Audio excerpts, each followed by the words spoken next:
Sa akin naman, maganda yung sa akin, tatlong team po. Itong tatlong team na sa topics natin, pasok lahat, pare, lalo na yung Lakers, siyempre. Alam mo yung pare yung Lakers, nabanggit mo na rin, championship, may potential pa rin yan, hindi pa rin mawawala. LeBron is there, nandun pa rin intimidation, takot, experience. Pero pare, meron silang weapon na hanggang ngayon, hindi pa rin ako convinced sa nilalaro ng Anthony Davis. Kasi pare ito, ang forecast dito sa tao na to pare, franchise player ito eh. Franchise player ito na kayang magdala ng team.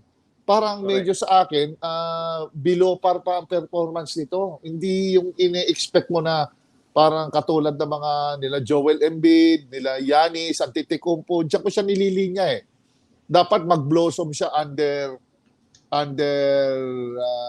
LeBron James habang nandiyan si LeBron. Kasi pare, meron ka naman Austin Reeves, meron ka naman D'Angelo Russell. So sa akin, to be competitive pare, kailangan pumutok ito. Ito, going naman to rito sa Denver. Ito pare, nag-champion na to. Posibleng umulit din yan with their experience, yung edad, bata, at kutom.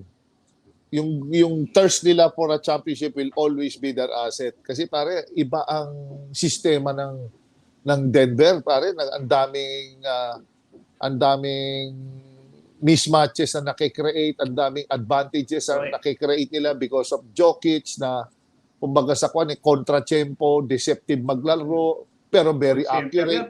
Point center yan. Pare, very accurate. So, pare, excellent passer, excellent shooter, excellent rebounder, kompleto. Ang diferensya, mabagal lang.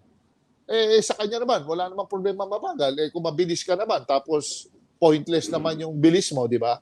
So, sa kanya, walang wasted movement parati. Kaya parang si Luka, very smart na player. So, lahat ng kakampi nila, kampante na ang bola, dadating. So, pare, contender pa rin to. So, tatlo itong tinitingnan ko na pwedeng mag-finals.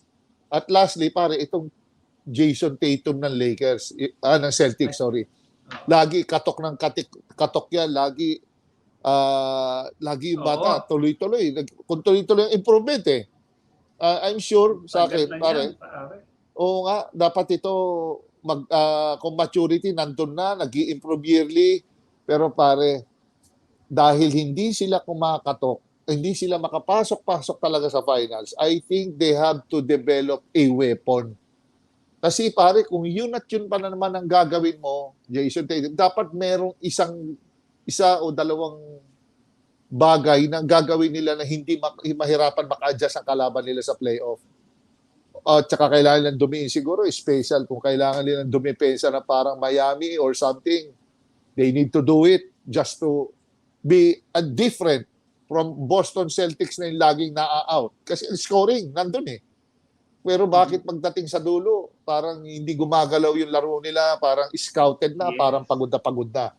So pagka ito nagkatugma-tugma pre, hindi malayong itong kahit sino dito sa tatlo o baka magkatapat silang pare-pareho, baka manggaling rito sa tatlo yung lalaban.